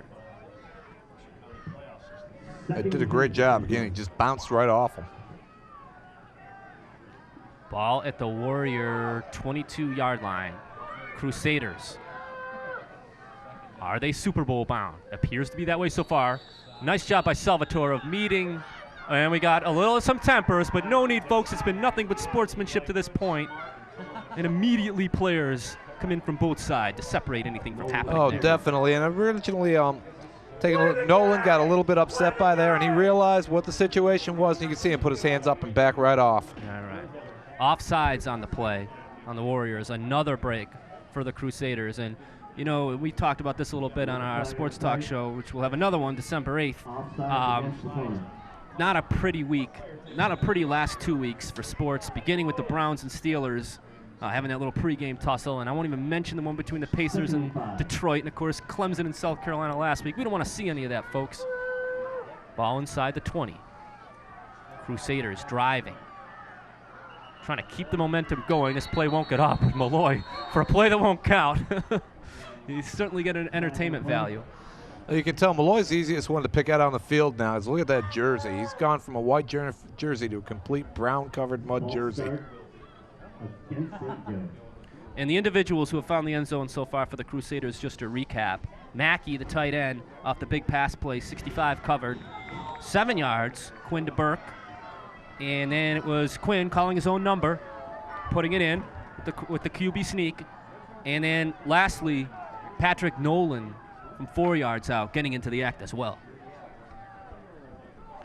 So the 5 yards that the Crusaders got on the offsides, they just got, Wahconah got those 5 yards back with 1:26 to go. Rain is completely stopped for the moment. And no wind, to my knowledge. Doesn't appear to be any. 25-0. Crusaders trying to get back to the Super Bowl for the first time since '95. They had to. Frank Scago was the quarterback of that team, but he got hurt in the Taconic game. Backup Hagmeyer had to come in and do the job to lead St. Joseph's that year. There was motion on that play, and they discovered it. The left tackle appeared to move for St. Joseph's, and they nabbed him. That'll be one of the first few penalties that St. Joseph's had today. Their offense had been flawless up to this point. Yeah, kind of an ugly minute this past minute. I mean, 3 straight penalties, I believe. Until that point, we had a pretty smooth running game. Game slowed right down at this point. Looks like we got a timeout now on the field. Yeah, Gary Bianchi and his fine staff realizes that play's gotten a little sloppy and want to talk it over with the fellas. Well, it seems to right now. It seems like the crowd down this side's been taken out of it. The Wahconah crowd is nowhere near the noise they had to begin this game. especially to begin the second half when the rain really started pelting. The crowd got turned on by that, and it appeared as though, but the kickoff took all the wind out of that sail. Everything that had been set up and accomplished at halftime, that kick did more to help St. Joe's put this game away early. And of course, they capitalized with a score. It was Patrick Nolan found the end zone, and I'll tell you what, if St. Joseph's is going to the Super Bowl, which with 12 minutes to go, not inconceivable that Wahconah could come back. They appear to be a strong representative. They do. They're doing everything fundamentally right. And Vinny Barbarata, Mike Hagmeyer, Gary Bianchi, Jack Quinn, John Castagway, and Al Bianchi, so far, have to be elated with how things have turned out in this Thanksgiving. All right, Quinn pumps, then looks in the direction. Albano with the interception. Tried to find Burke. That play wasn't there. First real mistake from Quinny. That was definitely a play that Wahconah needed to make. They need the ball back. They cannot let St. Joe have points. Looked like a timing route, but it wasn't there. Albano appeared to be, from our vantage point, the intended receiver almost. And Burke kind of became the defensive back. I think, too, it was an ill-conceived play. Let's take another look. See, a little fake, and that's just Albano's ball. He left it up as a jump ball. Right now, you're eating time off of the clock. You do not need to throw the pass at that point. Run the ball. Keep giving it off to Malloy like you have done. All right, boy, if they could go into the third quarter with points, wouldn't Wahconah be very, very, very happy about that? But we don't know, and there's a coach from Wahconah giving instructions to Lohr. Boy, if they could break one off with 55 seconds, just so you don't go into the fourth quarter, it's still nothing to show for your efforts in the morning game. Now they've got the length of the field to go here to make something happen. 25-0, deep in their own territory. Here come the Warriors, 3-time defending Berkshire County champions. Actually, they were co-champions with Huzik and DeConnick, excuse me. And nothing doing for Allegroni. Crusaders in the backfield from the start. Nowhere to move on that play for Allegroni whatsoever. They had faked the handoff. When he looked up, he had 3 or 4 St. Joe defenders right there waiting for him. And Crusaders appeared to be in the huddle on that one. Saw number 60, Chris Cote was the first man there. And how about that defensive line today for the Crusaders? The line for the Crusaders has been dominating on both sides of the ball today.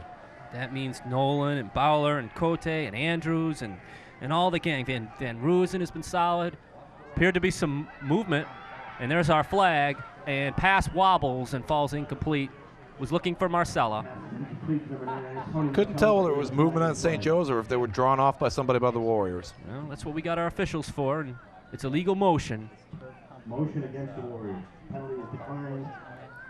That's a smart move right there. They're not even going to give him another chance of declining the penalty. Incomplete pass. Again, it's just one less opportunity for the Warriors to move the ball. Could be our final play of the third quarter with the Crusaders leading 25-0. But we'll see. And the shotgun is Allegroni. Another low snap. He fields it though. Allegroni looking, scrambling. Makes a few men miss, but then is wrapped up. And once again, it's Cote defensively, number 60.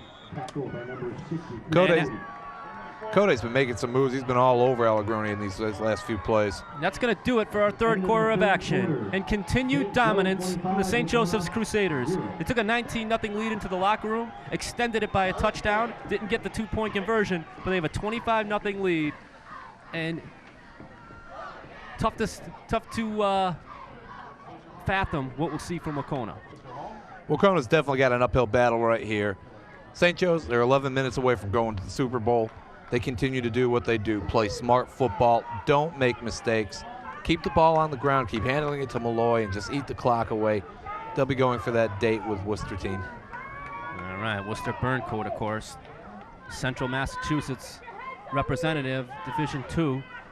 Fans continue to That's what we like to hear down here. Get them fired up down here. try and root for Wahconah here, get them energized. But they've got 88 yards to travel here on 2nd down and 13. Try and get some points going. And it's funny, if you take a look at the field, you can tell where all the action was in the third quarter after the rains hit. Yeah, and what do you think of the field with the checkerboard end zone and the Warrior guy at the 50-yard line? Did a nice job of decorating, didn't they? The field looks really sharp. They can be very proud of the job they did up here. This is an excellent looking facility. Some confusion on defense for St. Joseph's, and they elect to take a timeout. And I believe, it's fourth down. Our scoreboard temporarily will malfunction there. It is fourth down, not second down. And they're going to go for it from their own 12, and down 25 in a game of this magnitude, why not? You're in a no-win situation. You've got to go for it at this point. You need that point. All right, going back to pass under some duress, throws it up for grabs. Oh, and Charlie Boyle nearly had him one. But that's why he's a linebacker and not a receiver, but still a great play from Boyle. And depending on what it had from the looks of things, he actually probably benefited 10 yards by not catching that ball. Good point. He had a defender on him. He probably would have been down right at that spot. Instead, it goes back to the line of scrimmage. So they gain about 7-8 yards, actually, as a turnover on downs. All right, Boyle, one of the central figures of that St. Joseph's defense. And he's been sound just like everyone else. And now the Crusaders would like to cap one more on. They're all the way at the Wahconah 12. Gary Campbell and company elect to go for it. Wahconah now egging on their defense. They want to do everything they can to keep the score semi-respectable. Well, Wahconah stepped up the last time that they had the ball down in the red zone. They need to do it again here. And we'd like to thank Countywide Rental, which is located on Dalton Avenue in Pittsfield, sponsoring us this morning. We're 7 ticks in to the fourth quarter. It's been all Crusaders, but Dempsey Quinn here rolls out and is met.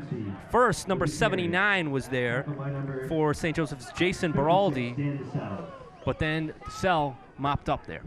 They stretched him out on the left side, but the good party stayed in bounds. The clock continued to run. Yeah, Dempsey with a good football IQ. Kid's got a good head on his shoulders. Second down and 12. Knew, even though the play. I think we're going to see a little Malloy time right here. Kyle Malloy. All right, and there's a fumble. Person picks it up, and he's got it. And just what Wahconah needed, perhaps a little momentum swing here. And Malloy, a little upset with himself, knowing that that's the only thing you can't do if you're St. Joseph's is put it on the turf. The fumble on that part right now is the last thing that they wanted to see. Here you are. You've got a chance to go in, eat some more time off of the clock to turn the ball over. Is there going to be anything that's going to hurt him in the long run? So a pair of turnovers from St. Joseph's. First a pick by Albano, and now Person scoops up the football, and there he is trying to run with it. He's also the tight end. All right, Wahconah takes over at their own 21. Allegroni going back to pass, scrambles out of the pocket, gets about 5 yards before being brought down, and it was number 65 for St. Joseph's, Mike Van Duzen. Now going back to that fumble, Terrence, it looked a lot more like Dempsey had never actually gotten his hands onto the ball. It slid off it. Again, this is a wet ball because of the conditions coming into effect. Right. Tough exchange. And good alertness also by the Wahconah defender, Person, who picked it up right on the spot. Just like Ladley's going to want him to do during basketball season. Right, second down and 5 for the Warriors. Trying to get something generated here. Man is open. Pass is complete. First time we've called Simony's name. The 39. That will be a pickup of 15 for the Warriors. Nice pass, by the way, by Anthony Allegroni. Nice pass, nice rooting. Plus the St. Joe defenders are playing a little bit off of them. They're giving them that short pass to protect against the long one. Very wisely, I might add, when you're nursing a 25-point lead. No need to take chances. Quick hitch, pass it over to Albano. Albano makes one man miss, but he can't get out of the grasp of Bowler. TJ Bowler on the stop. He did make Malloy miss, which is quite a feat in itself. That's the same names we're calling on offense for St. Joe that we're seeing on defense stepping up. Okay. He got the ball out to the 43, so that was a pickup of a short 5, long 4. Simony, the man in motion, who just made a catch. First time we've seen the presence of Mr. Simony, and that's the way that Allegroni's looking. Fires it out, pass incomplete, looked for Simony, nearly had it. Nice pass, though, by Allegroni. That's a ball he should have had. Hit him right in the hands. He should have come down with that. Some of the St. Joseph's defenders, when the play's over, remind Simony that they thought he heard footsteps. And perhaps he did with that hard-hitting secondary. Dempsey Quinn was on him that whole play. He had followed him across the field in motion and was right on him for that entire move. 3rd down and 6. Wahconah. And believe you me, they don't want to get shut out. Pride, a lot of pride. Ball loose, handled by Allegroni. Ball was on the turf for a second. Allegroni makes the best out of it. Gets a first down past midfield. Nice job by Anthony Allegroni. Beautiful play on Allegroni's part. Took what had been a disaster in the making, ball on the ground, gets out of the grasp of the defender, and gets a first down out of it. And with the weather vastly improving here, St. Joseph, Wahconah might have wanted an entire second half of this type of nature. All right. We approach 8 minutes to go in our championship contest. Crusaders comfortably in command. Another roll, snap rolled there, looking for person. Pass falls incomplete. Pass. That ball literally rolled to Allegroni. He did a nice job of fielding that. They're having a little shortstop action there. They're having a lot of problem, both teams lately, on the exchanges on that. And I'd like to thank the people who, of course, from Pittsfield Community Television. Not only do they help Bill and I with Sports Talk, 2nd and 4th Wednesday of every month, but they've been out here in the rain. Dave Cachet, done a 5 job. Rob DeMay, as always. And I'll thank some of the other folks after this play. 2nd down and 10. Allegroni completes his pass. Short of the first down, but finds that big tight end person who's suddenly becoming a factor in this game. Recovered a fumble. You can see he's got size as a tight end. Good tackle, Bowler and Boyle on the tackle, bringing him down just over the 45-yard line. And the Gormelli family, of course, is here. That means Pat and his kids, Bridget and Kevin. St. Joe, a St. Joe alum on a present. Oh, we've got movement on that line. 79 moved Baraldi, but so did a St. Joseph's man. I think this one's going to be going on Wahconah. And that's big because rather than 3rd and 3, now they face a much less manageable 3rd and 8. Definitely, you're in a 4-down situation here, so whatever they get, it's going to make it for a shorter 4th down. Got a few more folks to thank out here. Pass intended for Lohr, incomplete, and he took a shot from either Bianchi and helped to his feet by some St. Joseph's defenders. Some nice sportsmanship exhibited by Quinn. That was a nice play. Nicholas Bianchi, number 22, came underneath, contact right as the ball was coming into him. He broke that play up. So now 4th down and 8 for Wahconah. Probably the best situation resembling a drive so far from Wahconah. They made some conversions. We saw a little passing, saw a completion. They got Simony involved. They got Person, the tight end, involved a little bit. 7:23, still a chunk of time in this game. Another low snap, but Allegroni's used to that by now. Gets outside, eludes the rush, looking for a man, throws deep, and looked like he was not really throwing it away, but a long shot if he was going to find Albano. Albano was the closest one to that ball, and it's still a good 10 yards off from where it dropped. Wahconah, again, they turned the ball over on downs. And once again, give credit to that St. Joseph's defense. When they needed to stiffen up, they did. And number 65 was in hot pursuit that time for St. Joseph's. Here's where we're coming down to. It's ball control right here. St. Joe is going to want to keep the ball on the ground. They're going to want to use as much time off of the clock as they can. Mike Van Dusen, he's a senior, 5'10", 215 pounds. Whereas number 65, he was chasing Allegroni like a serial killer. This play won't get off. It was going to be a handoff to Malloy, but the play got halted. False start. St. Joe. 1st and 15. Another penalty against St. Joe's. False start.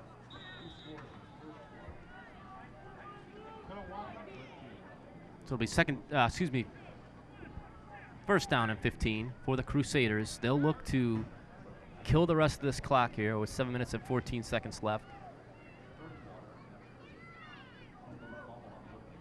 Quinn will be back next year as well. 1st down 15.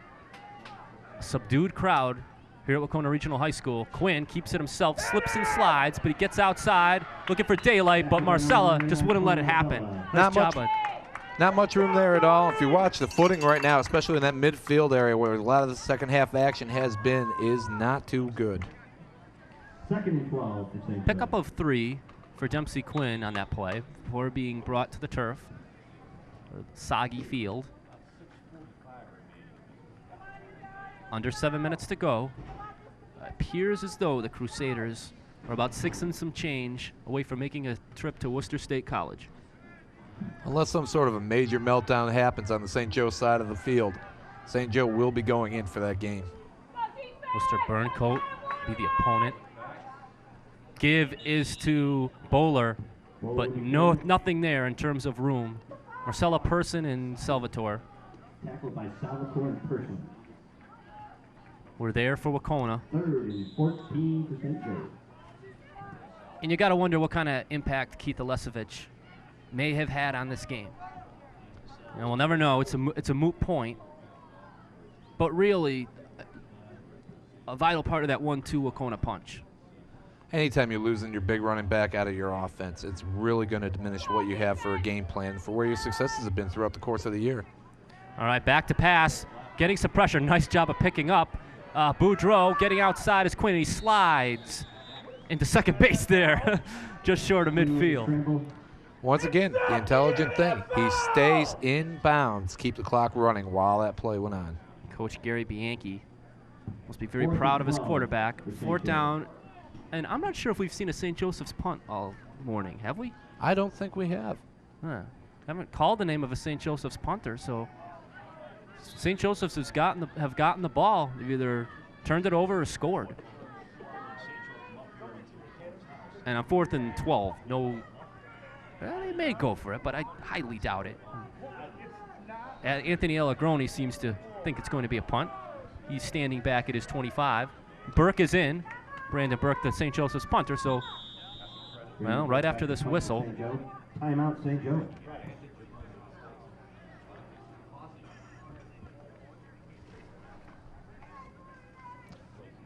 We'll see what we got here. St. Joe's has just called a timeout. Kind of interesting. Wonder if maybe something had been planned and they spotted something to call it off, or are they planning something for it? We shall see. Find out in just a second.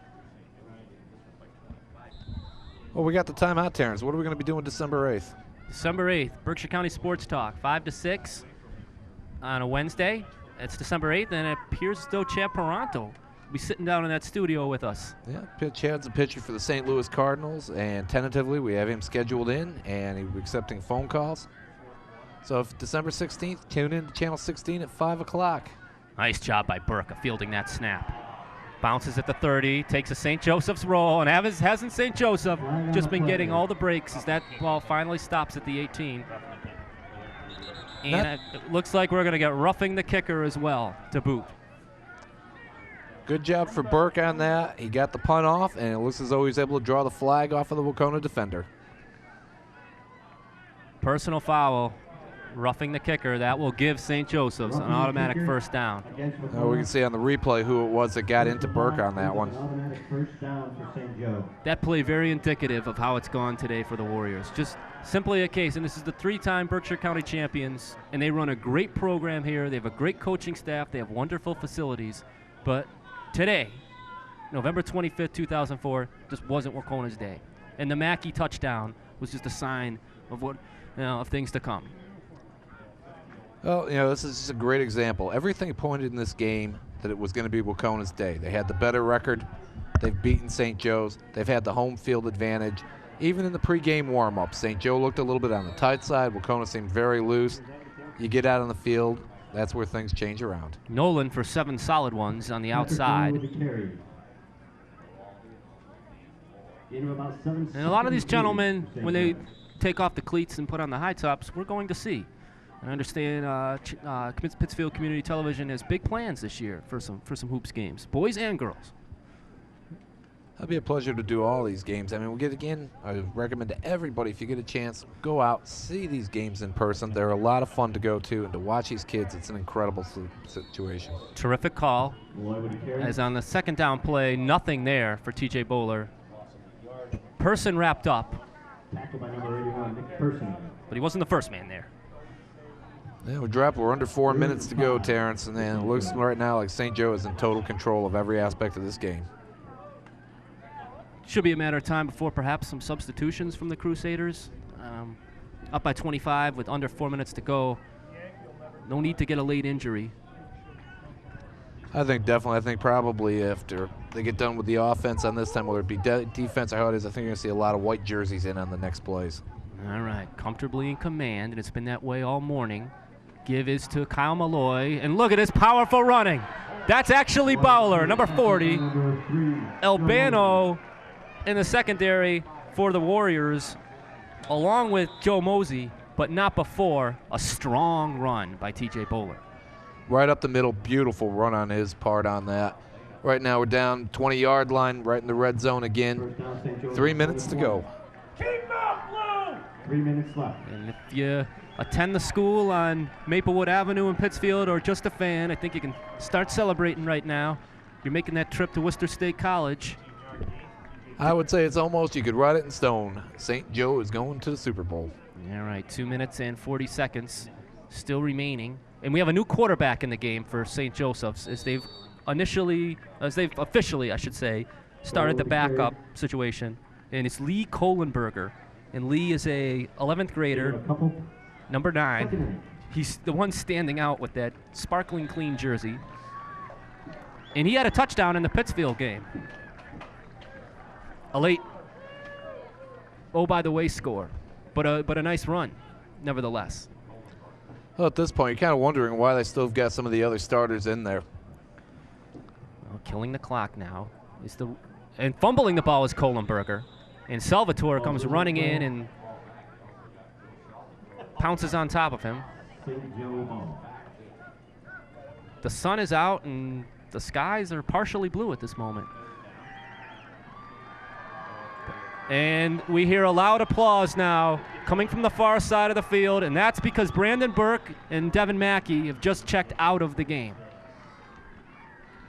And they get a nice applause from the St. Joseph's faithful. Under a minute and a half now. 25-0. Can warm up that bus for St. Joseph's Central High School. Kohlenberger keeps it himself. Charges up the middle. Well, St. Joe's has dominated every aspect of the game. Coming down right now, 1 minute left to go in the game. And when those all-Eagle selections come out, all Berkshire Eagle, we'll see some of these Wahconah names on there. You know, this one game isn't going to damage the career of Salvatore or Boudreaux or any of these kids. Still had a great year. You know, you don't go 9-0 by accident. Great program, great group of individuals with both the coaching staff and for the student athletes. It's a shame that they had to go out on this note with a 25-0 loss. And we've got about 30 seconds. One thing we have, was the closeness of the Taconic game a sign of things to come? Because St. Joe blew out Taconic. You got to wonder that. It's hard to say. It really is. Crowd really whooping it up now on the St. Joseph sideline as they sense that this is going to be a happy Thanksgiving for the gentleman from St. Joseph's. Under 20 now to go. Be the first representation for the city of Pittsfield in 9 years. And that was St. Joseph's the last time. Taconic did share the championship with Wahconah in 2001, but Wahconah, 2002 rather, but Wahconah went to the Super Bowl that year. I believe Wahconah burned up one of their timeouts that they had remaining on that. Down to 5 seconds. Looks like they're letting it run now. And they're going to let the clock run down. And I'd like to congratulate the St. Joseph's Crusaders, Berkshire County champions 2004, going to the bowl. Yeah, there's what it's all about right there. Look at the joy and the happiness of that group from St. Joe's. A celebrant crowd from Pittsfield, Massachusetts. The coaching staff, led by Gary Bianchi, gets dunked with some Gatorade and water. St. Joseph's, folks, Super Bowl bound, first time in 9 years. And the Wahconah fans applauding them as well. Dominant performance by St. Joe on both sides of the ball today. They did everything that they needed to do. They played fairly close to flawless football. Enough cannot be said about the game that Dempsey Quinn had. Yeah, Dempsey Quinn, a big part of this victory. 2 touchdowns passing and a running touchdown. And Patrick Nolan with that exclamation point. Crusaders, there they are in the muddy jerseys that were once upon a time very white. We'll see the handshake and some sportsmanship now from the players. I think these teams have the respect of one another after what we witnessed today. Oh, definitely. You see Brendan Burke leading the way for the St. Joe Crusaders. We'll stay on the air for a little bit of this celebration here, and we'll once again talk about the Crusaders. Should be a team with an excellent chance. I haven't seen Worcester Burncoat, and I'm assuming you haven't either, but from what we've seen today from St. Joseph's, a strong Berkshire County representative, they got the shutout. They are going to play good. Again, they played well on both sides of the ball. They did the things they needed to do. They moved the ball down the field. They shut down any offense that Wahconah tried to get. There were certain times where Wahconah could have gotten back into the game, and they have definitely found a way to shut them off. All right, folks, what you've just witnessed is the first Berkshire County championship with the playoff system implemented. Bill, your final words. Hats go off to everybody again from the St. Joe team. All right, now I'd like to thank the staff here and everyone for Pittsfield Community Television who volunteered and worked to get this done. I'm Terence Carty, and for Bill Farrell, once again, congratulations, St. Joseph's Crusaders. Have a happy Thanksgiving, everyone.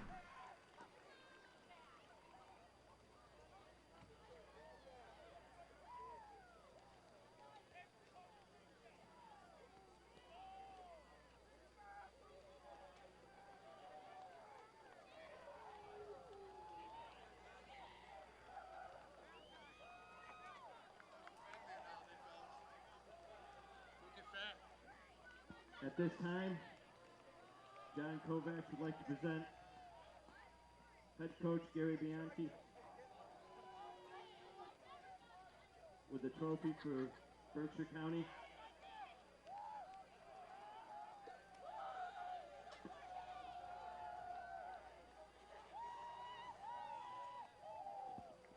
Coach Bianchi.